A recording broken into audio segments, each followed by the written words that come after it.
depois de ouvir Belisário, depois de ouvir a Rosa, querida Rosa, depois de ouvir o Zé Carlos Dias, talvez se abra, não sei qual é o sistema, mas se abra para um debate, para uma conversa.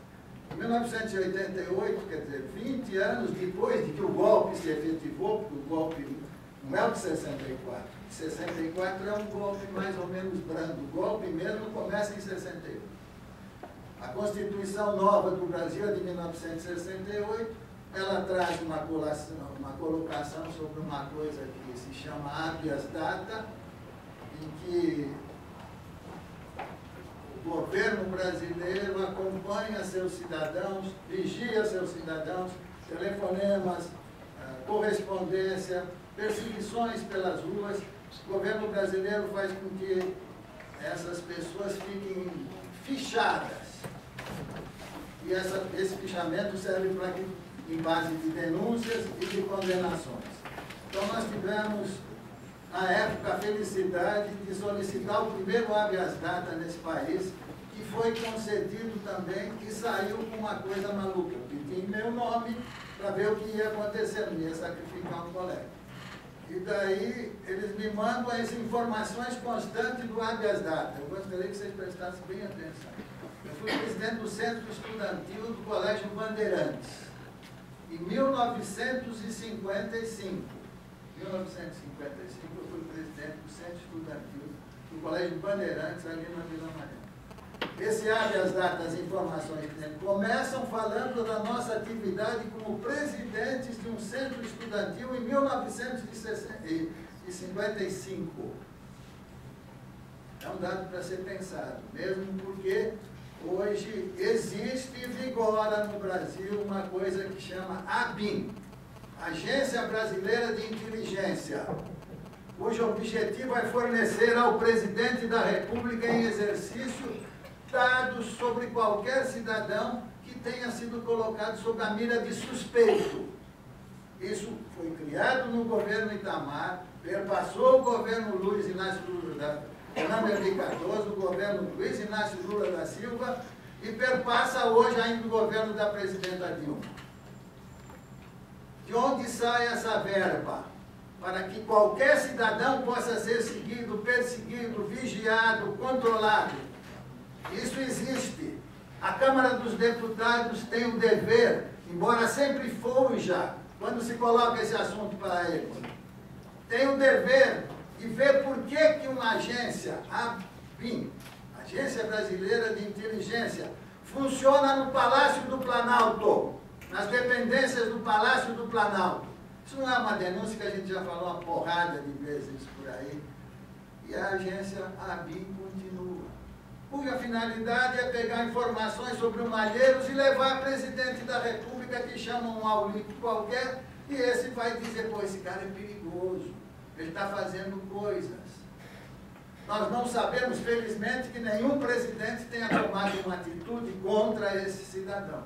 Mas existe, sem dúvida, a ABIN, e ela precisa ser desmontada. É um assinte à democracia brasileira que exista um órgão que tem mais de 300 funcionários ganhando muito bem, cuja finalidade é espionar cidadãos brasileiros de norte a sul do país. Desculpe a veemência, mas é uma coisa que é uma porrada, entende? Como nós advogados vamos entender que, porra, o Palácio do Planalto, a 24 do quarto do presidente ou da presidente em exercício, isso tem que ser estudado, analisado. De onde sai essa verba? O que vai acontecer daqui 5 meses, 6 meses com essa ABIN em plena eleição? Ela vai continuar dando informações, não é para a presidente atual da República, não temos nada contra ela, foi presa política assim, e teve um comportamento maravilhoso como presa política. Esperamos que ela venha ter um comportamento maravilhoso como presidente da República, tão quanto ela teve quando foi presa. A outra coisa que, da outra vez, eu e o Belisário conversamos, ele falou, porra, fala das tuas prisões. Falar das minhas prisões é um negócio muito chato, muito dolorido, muito terrível. mas vou falar. Primeira prisão. Eu recebo um dia um oficial de justiça na minha casa me dizendo que eu tinha sido nomeado para ser mesário na eleição que iria acontecer, eleição de caráter nacional. Aí eu falei, pô, eu não vou. Isso aqui é uma merda, eu não vou. Aí o oficial de justiça levou isso pro juiz eleitoral. E o juiz eleitoral abriu um processo contra a gente. E nós fomos absolvidos nesse processo porque o juiz, já falecido, Carlos Alberto Ortiz, disse que isso não podia acontecer e que ele ia me absolver, embora sabendo que a história que eu tinha contado lá não era correspondente à realidade, e me absolveu, em plena ditadura. Depois nós fomos presos várias vezes, né, tendo, felizmente, o acompanhamento do Dr. José Carlos Dias, em nome da OAB de São Paulo, em nome da OAB Nacional, e conseguimos, bem ou mal, sermos absolvidos na auditoria de guerra, segunda auditoria, um prédio que nós acabamos de tomar no mês passado, e que vai ser um museu do advogado de São Paulo. Nós conseguimos ali exercer a função de observadores e de denunciantes, acusadores, sim, na época e até hoje, de falhas, de torturas, de assassinatos, de perseguições e muitas outras coisas. Bom, depois eu tive uma prisão bem, a palavra seria fodida, sabe? Até quando a mocinha pediu para mim assinar aqui, falei, olha, eu tenho uma incontinência verbal, eu vou falar palavrão. Estou me contendo, vocês viram, foram 4 só até agora. Eu só marquei 4, né? Então, no dia 3 de maio de 1973, eu estava acompanhando o meu grupo de teatro. Para quem não sabe, eu uso o nome de... E 2 minutos, pô. Bom, eu vou terminar então dizendo, eu sou autor de teatro, escrevo para teatro, sou fundador do grupo mais velho das Américas Latinas, chama Teatro Popular União e Olímpico, funciona ali no Bom Retiro, bem ao lado da Gaviões da Fiel, muito bem acompanhado, ao lado da Gaviões da Fiel. E durante esse tempo todo eu mandava com o nome de Dibal Piveta, eu estou terminando, alguns textos teatrais para a censura federal que existia nesse país. E eles, olhavam aquilo e falavam, esse filho da puta desse advogado aqui, ainda quer que a gente apoie uma peça deles, proibiam tudo. Chegavam em Dibal e jogavam pela parede.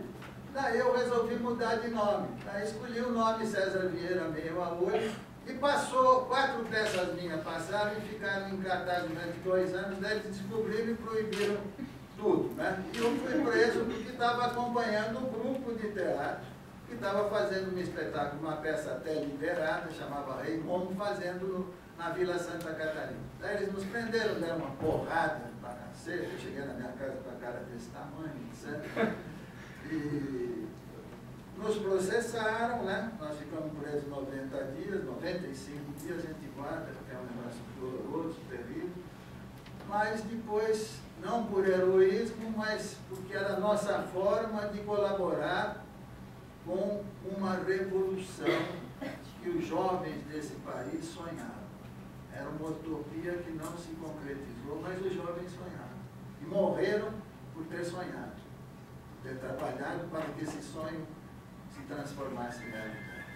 Então, encerrando, meu pedido a todos os colegas advogados aqui, dê uma olhadinha hoje no Google, está lá, a BIM, veja o que é a finalidade, os artigos que ela tem, e vê se não é uma aberração. Quem quer mudar esse país, pode começar até falando com a presidência da República. Porra, presidente, está acontecendo isso. Por que ela não sabe?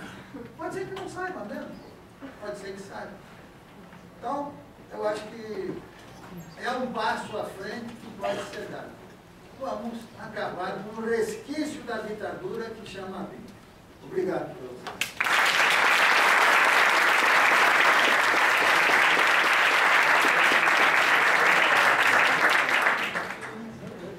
agradeço ao doutor Edivaldo pelas palavras, pelas informações todas, pela história de vida.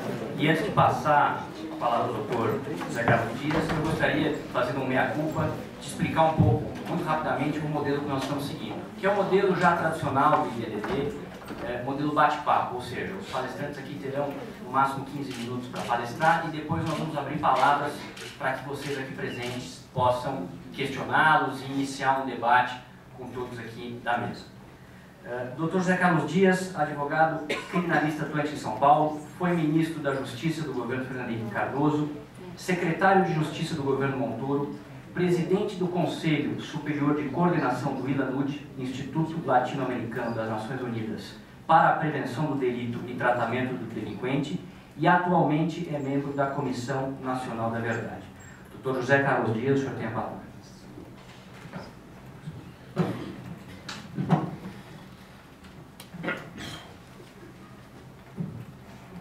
Dr. Francisco Bernardo Júnior, que coordena esta mesa, na sua pessoa eu saúdo o IDDD, o querido IDDD, que tanta coisa importante tem feito neste país, pelo direito de defesa, pelo enxovalhado direito de defesa, cada vez mais. E queria lembrar o seguinte, sabe que me emocionou quando de repente eu me surpreendi nesta mesa?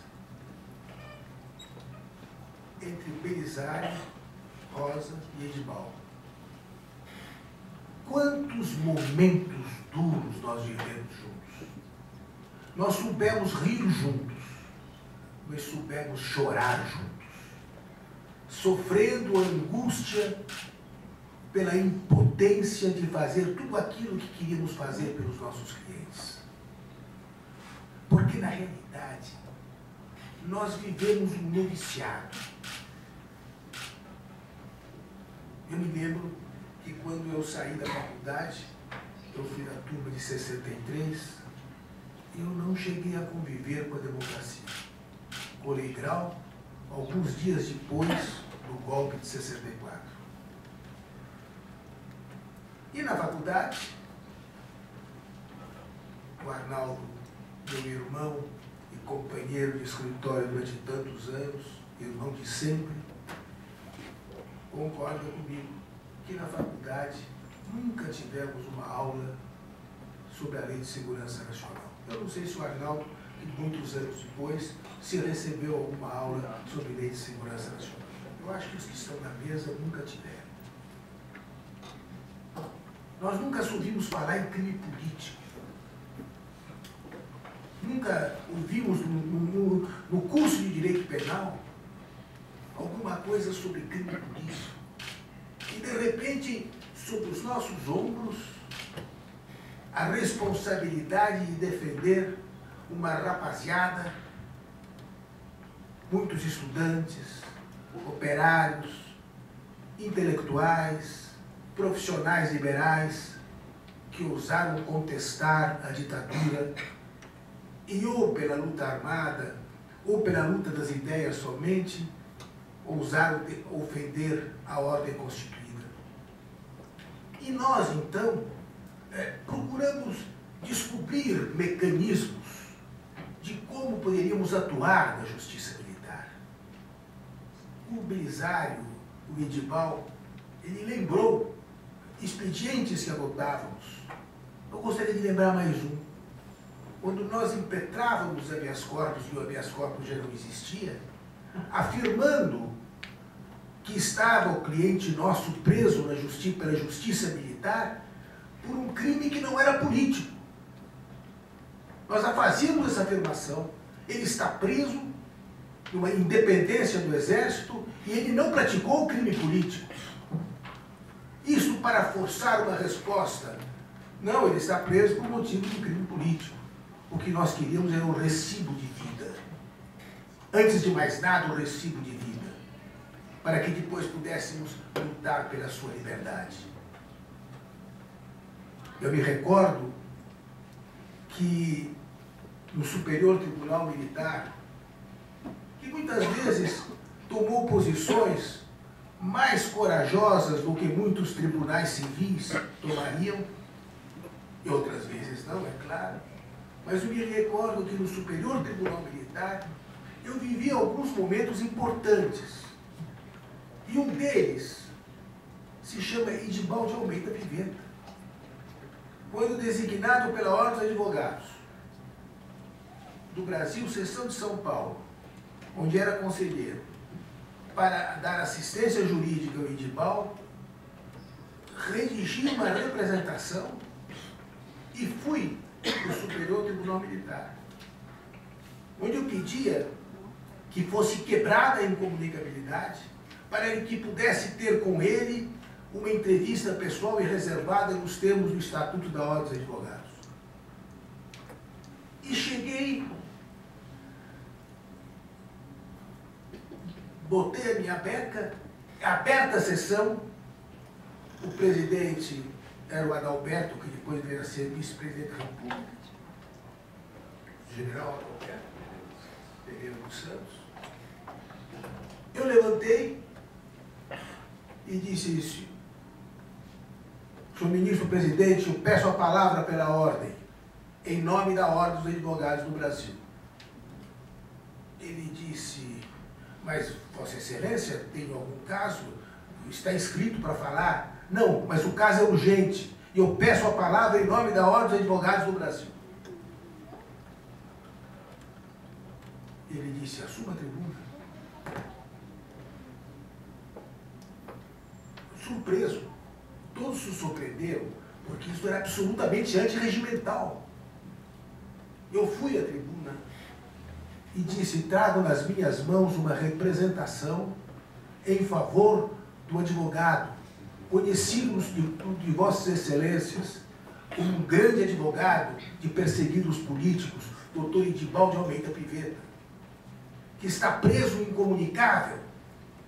E eu venho, como conselheiro da Ordem dos Advogados, pleitear que esta corte quebre a sua incomunicabilidade e determine uma entrevista pessoal e reservada.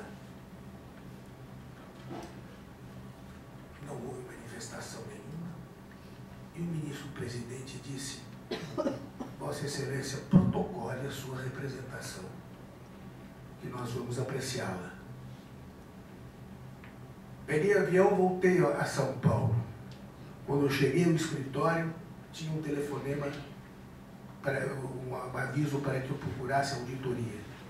Fui à auditoria e o juiz auditor falou: acabei de receber um telex, era o tempo do telex, do Superior Tribunal Militar, quebrando a incomunicabilidade. O doutor Edibal de Almeida Piventa, portanto, está aqui o ofício. O senhor pode se entrevistar com ele. Foi assim que eu consegui ver o Edibal no recorde. Este fato e tantos outros mostram o que a gente precisava criar para que conseguisse caminhar na defesa dos nossos perseguidos políticos. O Belisário, esse advogado tão talentoso, tão brilhante, cujas defesas na justiça militar encantavam a nós todos, ele lembrou que eu realmente na tribuna algumas vezes disse que não sabia se estava defendendo uma liberdade ou uma memória. Eu me lembro de algumas memórias que eu defendi e que me emocionam muito. Eleni Ferreira Teles Guariba, Vladimir Herzog, Paulo Stuart Wright e Manuel Fiel Filho, que foi defendido inicialmente por mim e depois pelo Belisário dos Santos Júnior.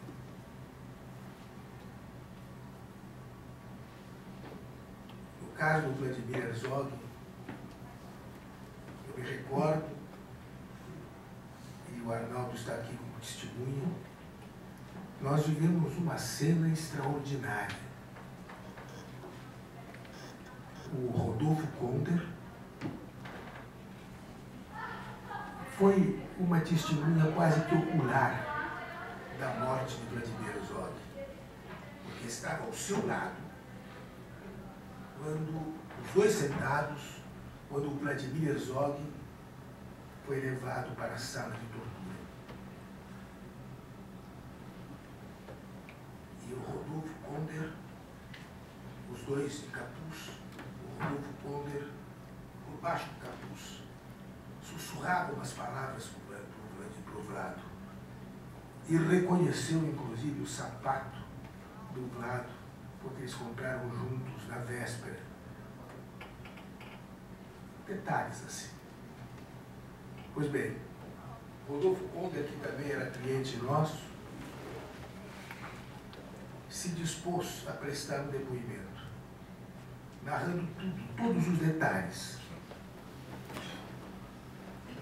Ele foi ao nosso escritório, o escritório, o Arnaldo era meu sócio, Maria Luísa Merenbach, José Roberto Leal de Carvalho. Trouxemos algumas testemunhas, o Arnaldo me ajuda a lembrar, Hélio Pereira Bicudo, Alfredo da Silva Teles Júnior, Prudente de Moraes Neto, Prudente de Moraes Neto e o padre Caetano Zolim, representando o Paulo Maria Soares. E eu me lembro que o Alfredo disse com aquela cerimônia grandiloquente dele, que momento trágico que vive esta nação, quando um escritório de advocacia tranca sua porta e se transforma num tribunal clandestino. E durante 4 horas, tendo o Arnaldo como escrivão, ele prestou esse depoimento.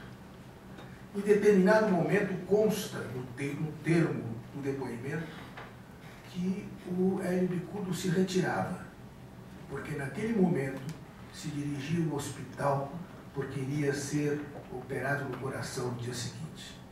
Graças a Deus o coração do Hélio Pereira Bicudo, depois de tantos e tantos anos, continua batendo cada vez com mais vida.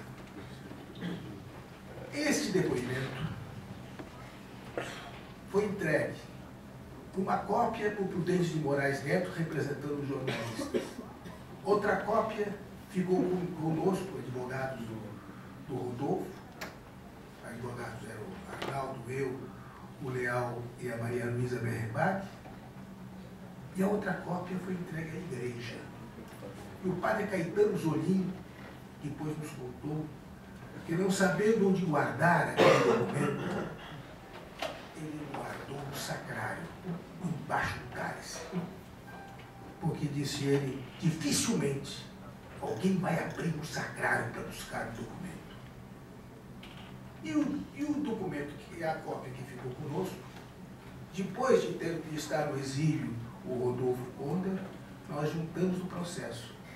E foi lido na defesa dele, quando então eu me recordo presente, uma presença ostensiva do Pecode, mas eu me recordo a cara de constrangimento dos militares da auditoria ouvindo aquele depoimento. Porque lá era para estar o Vladimir Herzog. A mesma situação processual do Rodolfo Konder. Eu não sei como é que está meu tempo, mas eu acho que tem 40. Mas estes fatos ficaram muito impregnados em nós. Nós todos poderíamos contar episódios dolorosos e de alegria que nós vivemos. Eu me recordo, por exemplo, depois do julgamento de Guiomar Silva Lopes, uma médica, uma mulher extraordinária, que tentaram suicídio por mais de uma vez, depois de tantas violências que sofreu, de tantas torturas que sofreu, e que foi condenada a 15 anos.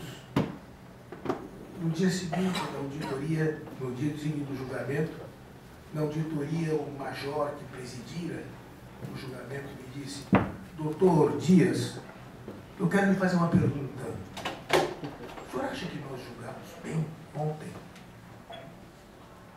Mas não, eu acho que cometeram um erro judiciário.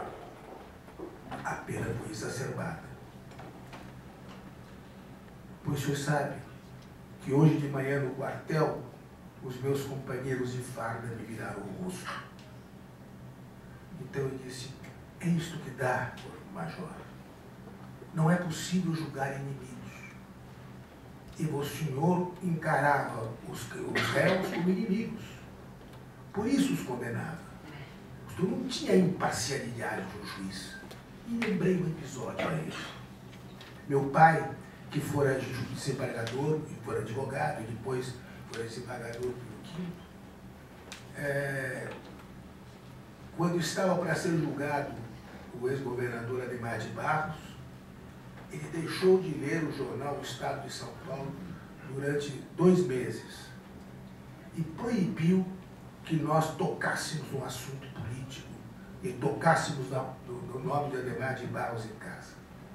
Meu pai tinha uma posição absolutamente contrária ao Ademar. Ele disse, eu preciso me desapegar do rancor que eu tenho por esse homem para ser um juiz. E foi julgar com um absoluto equilíbrio. Eu contei esse episódio para o major. Foi uma dificuldade. Meu pai também era um homem de paixão política, mas conseguiu se afastar disso. O senhor não conseguiu, porque o senhor estava vivendo o convívio com os outros, com os seus colegas, todos vendo nessas pessoas inimigos. Então, quando nós nos reunimos hoje, comemorando os 50 anos dessa desgraça que se abateu sobre este país, nós vemos a responsabilidade que temos de dar um basta definitivo à palavra ditadura. Hoje eu estou integrando a Comissão Nacional da Verdade, que tem o dever de recontar a história, de repor os fatos com nitidez e clareza e de uma forma absolutamente transparente, voltando principalmente o seu discurso para os jovens que não estavam ainda, que não eram ainda vivos, que não haviam nascido ou que eram crianças naquele período, para que saibam que o presente não pode retomar aquilo que aconteceu, porque nós temos que viver o Brasil com termos de futuro. E nós temos uma responsabilidade muito grande. É o basta, é o nunca mais. O nunca mais a violência, a tortura, a ditadura tem que ser a nossa voz de comando. Nós, bacharéis, nós, tutores do direito de defesa. E eu digo com sinceridade, nós temos uma responsabilidade muito grande, porque nós representamos o direito de defesa, trabalhando numa justiça cada vez mais triste. Eu estou, depois de 50 anos de advocacia, eu quero dizer aos meus colegas, aos meus irmãos de ideal, que eu estou profundamente decepcionado com a justiça do meu país.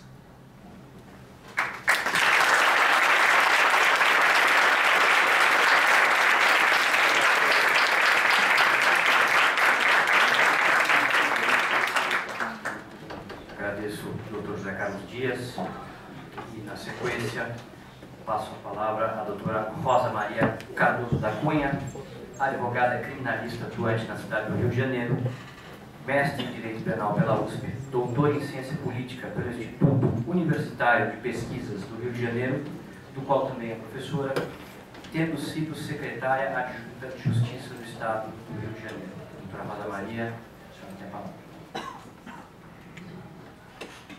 Caríssimos participantes desse evento, caro doutor Francisco, Paulo, Zé Carlos, Belisário, amigos para sempre, né? Para sempre.